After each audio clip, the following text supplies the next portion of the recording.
조그만 아이들이 노는 놀이터에 가보면 시소라고 하는 놀이터가 있습니다. 놀이터 기구가 있습니다. 우리는 볼 때 시소라고 하는 그 놀이기구를 보면 별로 그렇게 재밌어 보이지도 않고 대단한 것처럼 보이지는 않습니다. 근데 우리 아이들이 노는 걸 보면 아주 그냥 한 사람이 위로 올라가면 그렇게 좋아하고 그렇게 재밌어 합니다. 시소의 특징이 뭐냐면 무거운 사람이 반대편에 있으면 반대쪽에 있는 사람이 반드시 위로 올라가게 되어져 있습니다. 그래서 어른들이 시소 한쪽 구덩이에 딱 앉아 있으면 반대편에 있는 아이들이 막 올라가니까 그렇게 막 좋아하는 거예요. 제가 그걸 보면서 문득 그런 생각이 들었습니다. 우리 기도의 원리가 그렇지 않을까 이런 생각이 듭니다. 여러분, 내가 하나님 앞에 기도할 때 그 기도에 무게를 실으면 우리 주님께서 높아지고 우리 주님의 나라가 세워지고 주님의 뜻이 이루어집니다. 내가 기도할 때에 더 하나님 앞에 믿음으로 깊이 기도하면 그 기도로 말미암아 우리 주님께서 영광 받으시는 겁니다. 내가 기도할 때에 그 기도가 무게가 없으면 가벼워지면 오히려 그 반대쪽에서는 아무 응답이 없습니다. 아무런 소식이 없습니다. 그러나 여러분, 우리가 하나님 앞에 무게 있는 기도를 하게 되면 하나님은 우리에게 너무나도 귀하고 복된 일들을 보여주실 줄로 믿습니다. 여러분, 어떤 기도가 무거운 기도일까요? 어떤 기도를 해야 우리 주님께서 높아지고 우리 주님의 나라가 온전히 세워지는 그런 아름다운 기도가 될까요? 그것은 아마 겸손할 때의 그 기도가 온전히 세워질 것입니다. 여러분, 내가 겸손해서 내가 낮아지면 주님이 높아집니다. 내가 정말로 낮아져서 겸손하게 모든 것을 내려놓고 우리 하나님 앞에 기도하면 우리 주님의 나라와 주님의 의가 먼저 세워지게 될 것입니다. 여러분, 우리의 기도는 나의 기도가 앞장서지 아니하고 주님의 나라가 앞장서는 기도, 그것이 바로 우리의 기도에 힘을 실어 놓는 그런 기도일 것입니다. 교회를 다니는 우리들은 모두 다 기도를 합니다. 어떤 분들은 작정해서 기도하시기도 하고, 어떤 분들은 자리를 펴놓고 내 자리에서 기도하시기도 하고, 어떤 분들은 일주일에 한 서너 번은 내가 작정해서 기도하기도 하고, 어떤 분들은 밥 먹을 때만 기도하시기도 하시고, 어떤 분은 기도라는 것을 쭉 잃어버리다가 주일 예배 나오셔서 그렇게 기도하시는 분들도 있지요. 중요한 건 뭐냐면 그 기도의 횟수보다 중요한 건 그 기도가 과연 응답받는 기도인가라고 하는 것입니다. 중요한 것은 우리의 기도의 횟수가 중요한 것이 아니라 과연 내 기도가 겸손한 기도인가, 나의 기도가 무게 있는 기도인가, 이것이 우리의 기도에서 아주 중요한 문제라고 생각합니다. 오늘 말씀을 통하여서 우리가 바라기는 우리의 기도에 힘이 좀 실어지는 기도가 되기를 간절히 원합니다. 여러분, 여러분의 기도에 힘이 실어지는 역사가 오늘 이루어지기를 소망합니다. 가벼운 기도 하지 말고 힘이 실어져서 무거운 기도로 우리 하나님께 영광 돌리는 그런 기도, 그런 아름다운 기도가 여러분 우리의 삶 가운데 있기를 바랍니다. 호세아 선지자는 그 기도에 힘을 싣기 위해서 우리에게 필요한 것이 있다라고 말합니다. 그 첫 번째가 뭐냐면 바로 여호와를 아는 겁니다. 여러분 어떻습니까? 우리가 아는 만큼 기도하게 되어져 있습니다. 내가 하나님을 얼마나 아느냐에 따라서 나의 기도의 무게가 달라집니다. 내가 하나님을 어떻게 여기느냐, 어떻게 믿느냐에 따라서 나의 기도의 수준이 달라집니다. 여러분, 부자를 연구해 온 토머스 스탠리라고 하는 분이 계신데, 이분이 쓴 책 가운데 백만장자 마인드라고 하는 책이 있는데요, 이 책에서 그분이 이런 얘기를 합니다. 내가 백만장자가 되고 싶으냐? 내가 부자가 되고 싶으냐? 그러면 첫 번째 조건이 있다. 신앙을 가져라. 신앙을 가지면 백만장자가 될 수 있다. 그는 그렇게 이야기합니다. 하나님이 나를 잘 살게 해주실 것이다. 나는 반드시 하나님의 도우심으로 부자가 될 것이다. 여러분, 이런 믿음이 역사를 이루게 된다라고 하는 겁니다. 그는 이렇게 말합니다. 자기의 신앙입니다. 우리가 노력해서 이루는 것은 분명히 한계가 있다. 그러나 하나님은 전지전능하시다. 한계가 없으신 분이다. 이것을 제대로 알고 믿는 사람들이 바로 부자가 된다. 여러분, 무슨 이야기입니까?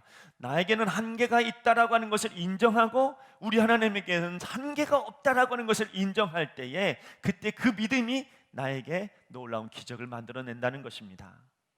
오늘 본문 말씀에서 호세아 선지자는 하나님이 어떤 분이신지를 분명하게 말하고 있습니다.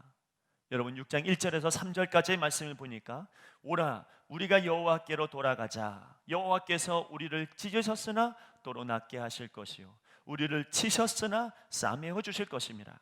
여호와께서 이틀 후에 우리를 살리시며 셋째 날에 우리를 일으키시리니 우리가 그의 앞에 살리라. 그러므로 우리가 여호와를 알자. 힘써 여호와를 알자. 그의 나타나심은 새벽빛같이 어김없나니 비와 같이 땅을 젖히는 늦은 비와 같이 우리에게 임하시리라 하니라. 여러분 호세아 선지자에게 있어서 하나님은 어떤 하나님이실까요? 오늘 성경에서 이야기하고 있는 말씀대로 이야기하면 호세아가 느끼고 있는 하나님은 치료의 하나님이셨습니다. 호세아가 알고 있는 하나님은 살리시는 하나님이셨고 호세아가 알고 있는 하나님은 새벽 빛같이 어김없이 임하시는 성실하신 하나님이셨습니다. 여러분 호세아 선지자가 알고 있는 하나님은 여러분 땅을 적시는 늦은 비와 같이 부어주실 때 넉넉하게 부어주시는 하나님으로 그는 알고 있었습니다. 그래서 호세아 선지자는 그러한 하나님을 믿고 있었고 그러한 하나님을 나에게 허락하여 달라고, 내게 역사해 달라고, 내게 은혜를 내려 달라고 기도하고 있다는 말이죠. 여러분, 여러분이 무슨 이야기를 하든지 간에 여러분이 하나님을 아는 대로 기도하게 되어져 있습니다. 내가 하나님을 잘 모르면 모르는 대로, 내가 하나님을 알면 아는 대로 기도하는 것이죠. 모르면 기도할 수 없습니다. 그런데 여러분 내가 하나님이 이런 하나님이다 라고 고백하면 그러면 그 하나님이라고 하는 것을 믿고 내가 기도하게 되어져 있는 거죠. 그때의 기도에 힘이 실어집니다. 여러분 우리가 잘 알고 있는 다윗은 시편 18편 2절 말씀이 이렇게 말합니다. 그는 이렇게 말하죠. 여호와는 나의 반석이시요 나의 요새시요 나를 건지시는 이시요 나의 하나님이시요 내가 그 안에 피할 나의 바위시요 나의 방패시요 나의 구원의 뿌리시요 나의 산성이시로다. 다윗이 고백하는 하나님은 이런 하나님이라는 겁니다. 다윗이 알고 있는 하나님이 이런 하나님이라는 것이죠. 알다라고 하는 것은 또 그렇게 믿겠다라고 하는 거거든요. 여러분 호세아 선지자가 어떻게 하나님을 그렇게 알았을까요? 하나님이 나를 싸매시는 하나님이다, 나를 치료해 주시는 하나님이다, 나를 살리시는 하나님이다, 성실하신 하나님이다, 부어주시는 하나님이다. 어떻게 여러분 호세아가 그 하나님을 그렇게 알고 있었을까요? 분명히 말씀으로 알았을 겁니다. 분명히 체험으로 알았을 겁니다. 분명히 배워서 알았을 겁니다. 그런데 여러분 말씀으로, 체험으로, 배움으로 알았던 그 하나님이 호세아에게서는 나의 하나님이 된 것입니다. 누구의 하나님이 아닙니다. 저 사람의 하나님이 아닙니다. 그 하나님은 나의 하나님이다라고 고백했고 그 하나님을 놓고 기도하고 있었던 것이죠. 그 기도에 그 하나님의 능력이 드러나는 것입니다. 다윗은 어떻게 이렇게 하나님을 잘 알았을까요? 여러분 다윗의 하나님은 언제나 그에게 반석이셨고 요새셨고 피할 바위셨고 여러분 산성이십니다. 사람들은 말합니다. 다윗이 하도 고통을 당하니까 주변 사람들이 말합니다. 당신 그렇게 고통을 당하니까 얼른 산으로 피하라고, 지금 당신 적들이 물려오고 있다고, 도망가시라고. 여러분 그랬을 때마다 다윗은 내가 알고 있는 하나님이 가장 안전해, 내가 알고 있는 하나님이 가장 피난처야, 여러분 그렇게 믿었기 때문에 그의 기도에 힘이 실어졌고 그리고 그의 삶의 안전을 책임져 주셨다는 거죠. 여러분의 하나님이 어떤 하나님이십니까? 그 하나님, 여러분 그 하나님을 믿고 기도하면 그 하나님이 나의 하나님이 되는 것이고 그 나의 하나님이 오늘 나에게 살아계신 역사를 보여주시는 겁니다. 우리는 아는 만큼 기도합니다. 하나님께서 살아계심을 믿는 사람만이 내게도 동행하여 달라고 기도하게 되는 것이고 하나님께서 전능하신 분이요 모든 것을 아시는 분이다라고 하는 이 믿음이 내게 있으면 그런 하나님이 내게 역사해 주시는 겁니다. 여러분 아는 만큼 기도하게 되고 고백하는 만큼 기도하게 되고 그 기도로 인하여서 하나님의 역사는 내가 아는 만큼 내게 부어지고 구원의 역사가 이루어지는 것입니다. 로마서 10장 10절 말씀에 사람이 마음으로 믿어 의에 이르고 입으로 시인하여 구원에 이르느니라. 여러분 지금 여러분이 알고 계시는 하나님은 어떤 하나님이십니까? 세상이 말하고 있는 하나님 말고 여러분 한 사람 한 사람이 알고 있는 하나님은 누구십니까? 여러분이 믿고자 하는 그 하나님은 누구십니까? 여러분이 아는 만큼, 여러분들이 느끼는 만큼, 믿는 만큼 여러분의 기도에는 하나님의 은혜가 씌워지는 것입니다. 내 기도가 가벼운 기도가 되는 것은 내가 아는 것이 가볍기 때문이죠. 그러나 내가 하나님을 아는 것이 무거우면 무거운 기도를 할 수 있는 것이요, 하나님께서 영광 받으실 만한 기도가 되는 것입니다. 여러분이 알고 있는 예수님은 누구십니까? 여러분이 알고 있는 예수님은 단순하게 하나님의 아들에 불과하십니까? 아닙니다. 여러분이 알고 있는 예수님이 나를 살리시는 예수님이요 부활의 예수님이라고 하는 것을 믿는다면 그 믿음 아는 것대로 기도하셔야죠. 그 하나님, 그 예수님이 나의 예수님이라고 고백해야죠. 그러면 내 기도가 가벼운 기도가 될 수가 없습니다. 살아 역사하시고 생명이 있으신 부활의 예수님이 나와 동행하시는 그런 기도가 되는 것이죠. 내 기도는 절대로 가볍지 않습니다. 여러분이 알고 계시는 성령님은 누구십니까? 여러분이 알고 계시는 성령님은 동행하시는 분 아닙니까? 예수님을 알게 하시는 하나님 아니십니까? 그 성령님이 지금도 여러분의 마음과 함께 하시는 것 아닙니까? 그 아는 만큼 성령 붙들고 기도할 수 있는 겁니다. 아는 만큼 내가 하나님께로 가까이 가는 것입니다. 여러분, 우리가 찬양할 때 더욱 중심을 다해서 우리가 믿는 대로 전능하신 하나님을 입술로 고백하셔야 됩니다. 단순하게 노래 부르자고 하는 것이 아닙니다. 여러분, 우리의 찬양은 세상 사람들이 말하고 있는 노래가 아닙니다. 여러분, 우리가 하는 찬양은 우리의 신앙의 고백입니다. 우리가 입술로 찬양함과 더불어서 우리의 기도는 힘이 실어지고 그 찬양대로 하나님께서 영광 받아주시는 거죠. 그러므로 여러분, 우리의 기도는 무거운 기도가 되어야 합니다. 하나님이 힘을 실어주시는 기도가 되어야 합니다. 마치 여러분 모르는 사람처럼, 여러분 마치 우리가 안 믿는 사람처럼 그렇게 기도하면 무슨 힘이 있겠습니까? 이름도 모르고 능력도 모르는 그런 신 앞에 비나이다 하는 것과 무엇이 다르겠냐 말이죠. 그러나 우리는 압니다. 우리 하나님이 어떤 하나님이신지, 호세아가 말하고 있는 그 하나님이 나의 하나님이라고 하는 것을 압니다. 아는 만큼 기도하여 하나님께서 그 기도에 힘을 실어줘서 여러분 놀라운 기적이 우리 가운데 이루어지기를 원합니다. 응답을 원하십니까? 응답을 원하신다고 한다면 우리는 믿음으로 힘을 실어서 기도해야죠. 여러분, 가벼운 기도 말고 여러분 하나님께서 하나님을 아는 만큼의 그 은혜를 힘을 실어서 내가 기도할 때, 단순하게 전능하신 하나님 아닙니다. 나의 하나님, 전능하신 하나님, 그 하나님을 믿고 기도하는 그 기도가 힘이 실어져서 우리의 기도는 놀라운 기적을 만들어내는 것입니다.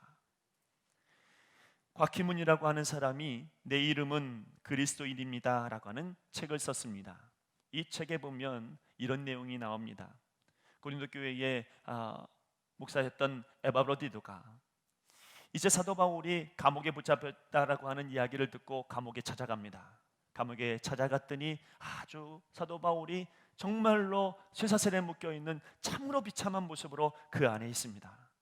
그때에 에바브로디도가 사도 바울에게 이렇게 말합니다. 선생님, 한동안 무너졌던 고린도 교회의 예배가 이제 바로 섰습니다. 별반 다른 말을 이야기한 것이 아닙니다.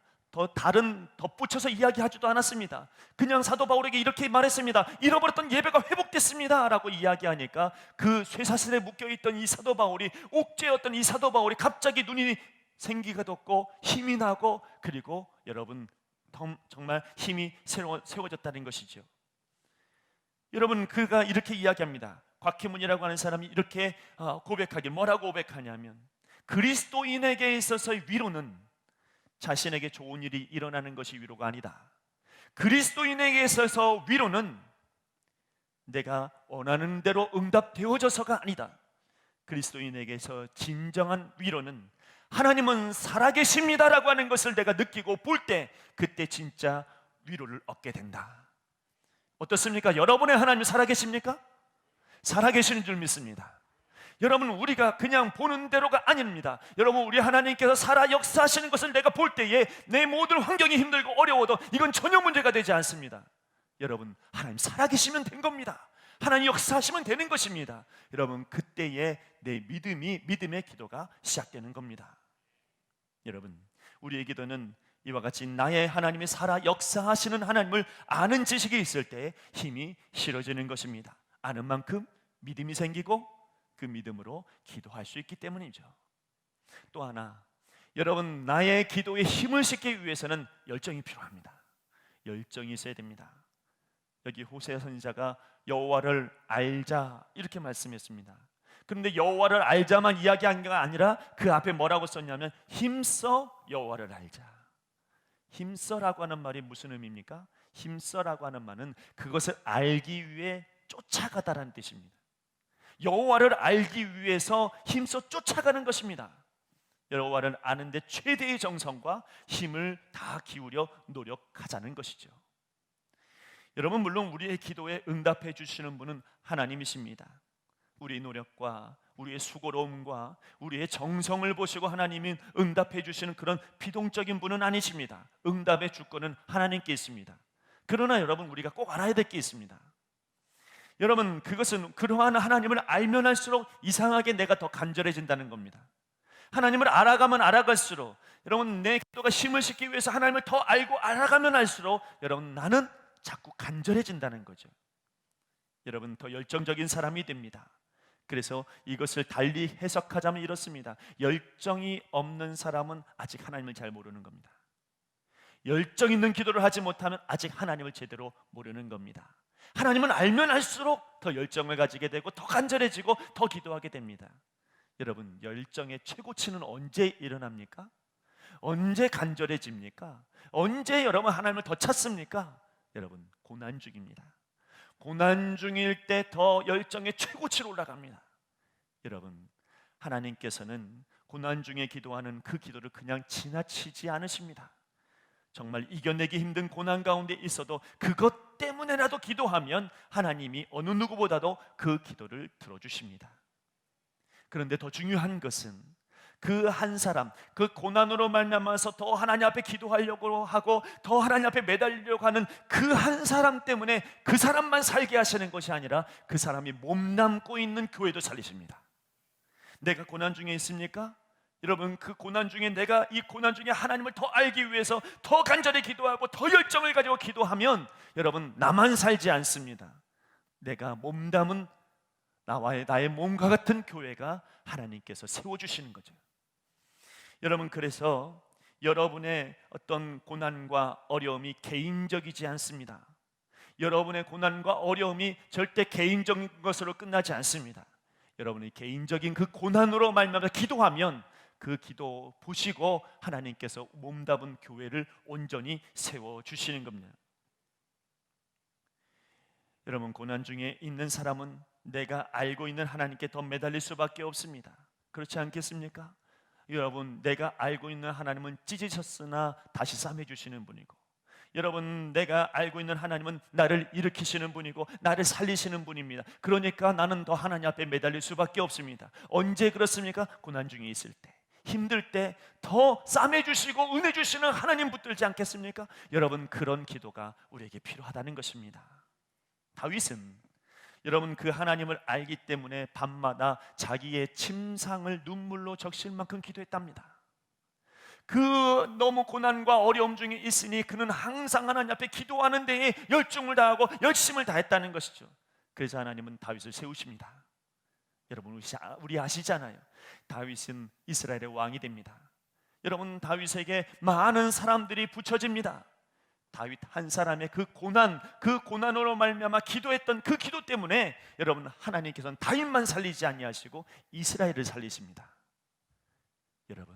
여러분의 고난에 자부심을 가지세요. 여러분, 그 고난이 단순하게 나만의 고난이 아닙니다. 여러분, 내가 이 고난 중에서 열심히 기도했기에 하나님께서는 나를 통하여 나를 보시고 하나님께서는 나도 살리시고 교회도 살리시고 나라도 살리시는 거죠. 여러분, 우리 그리스도인이 고난 중에 있지 않습니까? 어려움 중에 있지 않습니까? 여러분, 한탄으로 끝나고 원망으로 끝나버리면 아무런 일도 일어나지 않습니다. 왜냐하면 힘이 실어지지 않으니까. 그러나 여러분, 이 고난 중에서 우리가 기도하고 하나님 매달리며 열정을 다하고 기도하면 하나님께서 우리의 기도에 힘을 실어줘서 역사하는 능력이 나오는 것입니다. 여러분, 고난 중에 기도하는 그 열정이 우리에게 있을 필요가 있습니다. 예수님은 그의 아버지 하나님께 기도할 때에 눈물이 핏방울 될 때까지 기도하셨다고 했습니다. 그만큼 그의 기도는 온몸으로 드리는 기도였습니다. 여러분, 나사렛 예수여, 다윗의 자손 예수여, 나를 불쌍히 여기소서, 누가 이야기했습니까? 바디메오가 얘기했습니다.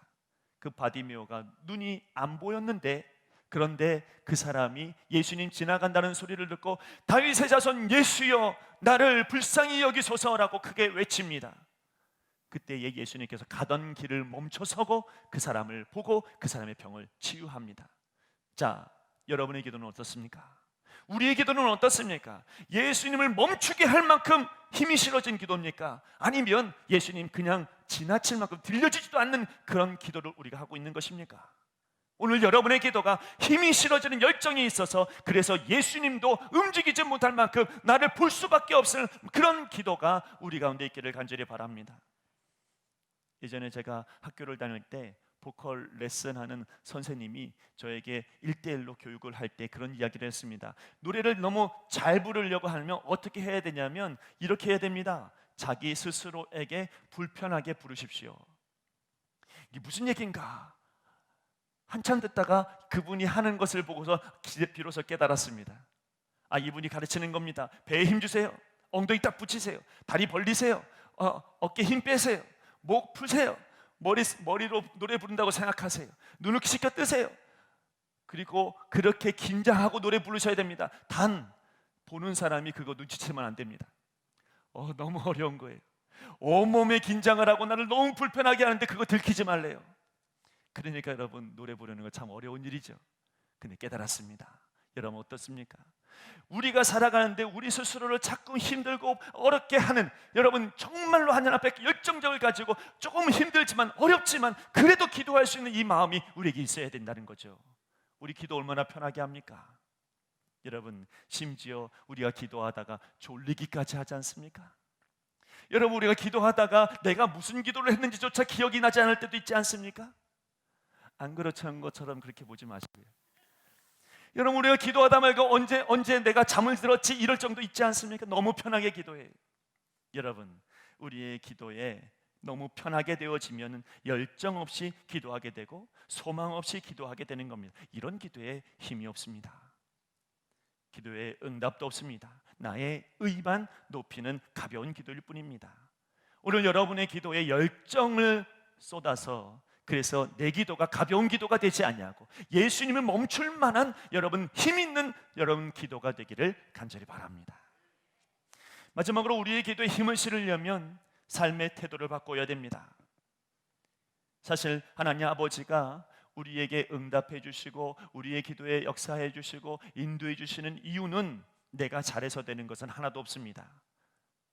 여러분 다 하나님의 은혜입니다. 하나님의 도우심이 아니면 아무것도 이루어질 수 없는 것이죠. 예수님 하나님께서 우리에게 기도에 응답해 주시는 결정적인 이유는 나의 의가 아닙니다.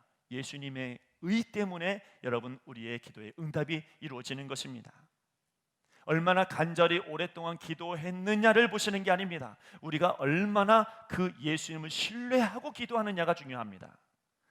하나님 아버지는 우리의 기도를 듣지 않으시는 것이 아니라 우리가 기도한 것을 얼마나 믿고 행동하느냐를 보십니다. 기도는 기도대로 하고 그리고 그 기도와는 전혀 다른 삶의 태도를 내가 보이고 있다고 한다면 그 기도는 힘이 없습니다. 여러분 이렇게 생각해 보면 우리는 모두 다 회개할 것 투성입니다. 내가 기도는 기도대로 했는데 지나고 나면 기도대로 살아본 적이 없습니다. 회개해야 될 것이 얼마나 많은지 모릅니다. 내가 믿음으로 기도했습니다. 그러나 이상하게 여러분 내 삶 가운데는 부정적입니다. 내가 하나님 사랑하게 해달라고 기도합니다. 그러나 여러분 내 삶 가운데 사랑이 없습니다. 기도와 삶이 다릅니다. 그러면 그 기도에 무슨 힘이 있겠어요? 그 기도에 과연 우리 주님께서 무슨 힘을 실어주시겠어요? 호세아 선지자도 이스라엘 백성들에게 이렇게 시작하죠. 여호와께로 돌아가자. 여러분 그들이 하나님 앞에 회개할 줄을 모릅니다. 여러분 그들은 하나님 앞에 제사 안 드리는 사람도 아니고 기도 안 하는 사람들도 아닙니다. 그들은 하루에 3번씩 기도합니다. 늘 제사를 드립니다. 그런데 문제는 뭐냐면 여러분 그들의 기도대로 안 삽니다. 그들이 예배대로 안 삽니다.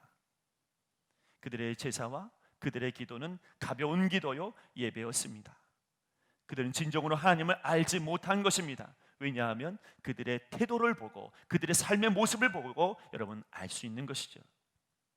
4절에 하나님께서 그들에게 이렇게 말합니다. 에브라함아 내가 네게 어떻게 하랴? 유다야 내가 네게 어떻게 하랴? 너희의 인애가 아침 구름이나 쉬 없어지는 이슬 같도다. 여러분, 이 말씀이 무슨 뜻인 것 같습니까? 하나님께서는 준비가 다 됐다는 겁니다. 기도하면 내가 응답해 줄 준비가 다 되어 있다는 것입니다. 하나님께서 모든 것을 준비해 놓았는데 여러분, 기도하는 그 사람의 삶의 모습이 기도받을 만한, 응답받을 만한 그런 모습이 아니라는 것이죠. 결단합니다.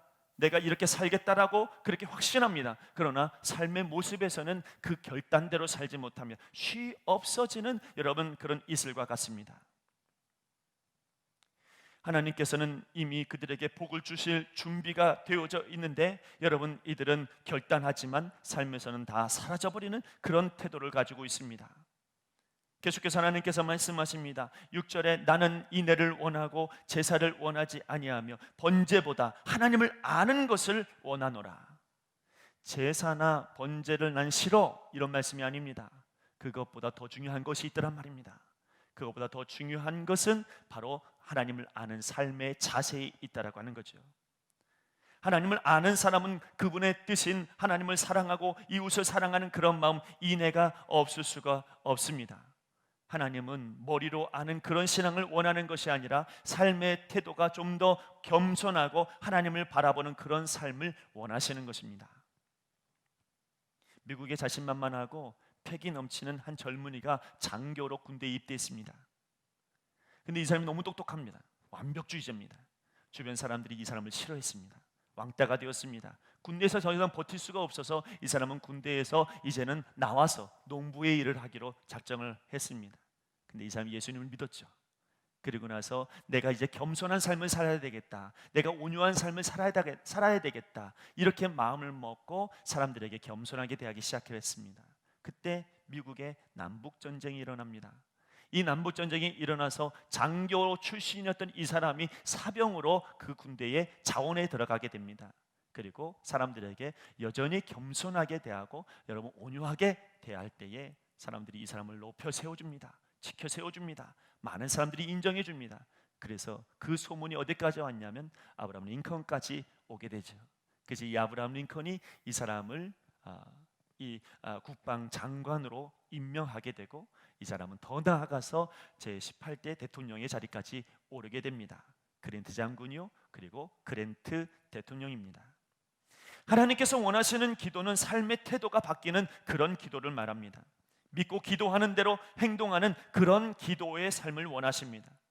하나님을 알기 때문에 더 하나님 사랑하게 되고 이웃 사랑하게 되는데, 그런 이웃 사랑, 하나님 사랑하는 것이 여기서 멈추는 것이 아니라 삶의 태도까지 이어지는 것, 그 겸손하고 낮아지는 사세까지 나아가는 것까지 우리 하나님께서는 기대하십니다. 그랬을 때 기도에 힘이 실어집니다. 내가 그렇게 사니까요. 내가 그렇게 살아가려고 하니까요. 그러니 내 기도는 아주 짧지만 강력한 기도가 될 수 있습니다. 여러분, 어려운 시대에 우리는 살고 있습니다. 초대교회에 그들이 그랬던 것처럼 우리는 이 시기에 기도에 힘써야 합니다. 기도에 힘을 실어야 됩니다. 이건 신비적인 이야기가 아닙니다. 우리의 기도에 하나님을 아는 지식을 더하고, 우리의 기도에 온 열정을 더하고, 우리의 기도에 그 기도에 어울릴 만한 삶의 태도를 더했을 때에 우리의 기도는 힘이 실어집니다. 여러분, 지금 우리가 해야 될 일이 무엇일까요? 여러분, 그리스도인들이 해야 될 일이 무엇일까요? 원망하고 불평하고 왜 이럴까? 이 세상 왜 이 모양이지? 여기서 멈춰야 될까요? 아니면 여러분, 힘 있는 기도를 해야 될까요? 지금 이 시기에 힘이 실려져 있는 기도를 해야 될까요? 아니면 가벼운 기도로 그냥 넘어가 버리면 될까요? 편하게 기도하면 될까요? 아니면 열정을 가지고 기도해야 될까요? 아니면 삶의 태도는 전혀 다른 그런 기도를 해야 될까요? 아니면 내 삶이 기도와 어울릴 만한 그런 삶으로 살아가며 기도하는 그 기도를 우리가 해야 될까요? 우리의 입술로 원망하고 불평하는 거 멈추지 마시고 그걸 기도로 고스란히 가져와서 힘이 실어져 있는 기도를 우리가 해야 될 필요가 있습니다. 지금은 그런 기도가 우리에게 필요합니다. 지금은 그런 기도로 살아가야 될 만한 그런 시대에 살고 있습니다. 이것 아니면 우리는 없습니다. 여러분, 하나님 무시하지 마세요. 우리 하나님은 모르시는 하나님이 아니고, 우리 하나님은 우리를 지키지 않으시는 하나님이 아니고, 우리 하나님은 우리를 죽게 만들으시는 하나님이 아니십니다. 여러분이 기도하는 그 하나님은, 여러분이 아는 그 하나님은 여러분 놀라운 일을 행하실 만한 하나님 아니십니까? 그 하나님을 믿고 기도하면 여러분 그 기도에 힘이 실어져서 여러분 우리 하나님이 역사하실 겁니다. 사람이 움직이는 게 아니라 하나님께서 역사하실 겁니다. 여러분 그러한 기도가 우리 신규시험교회 모든 성도들에게 일어나기를 간절히 축원합니다. 기도하겠습니다. 하나님, 오늘 우리의 기도에 힘을 실어 주옵소서. 우리의 기도에 하나님 아는 지식이 더해지고, 우리의 기도에 하나님 아는 열정이 더해지게 하시고, 우리의 기도에 그 어울릴 만한 삶의 태도를 갖게 하여 주옵소서. 그래서 하나님이여, 우리가 기도하는 것에 핵폭탄과 같은 아버지 하나님의 능력을 부어주시고 역사하여 주시옵소서. 감사하며 예수님의 이름으로 기도하옵나이다.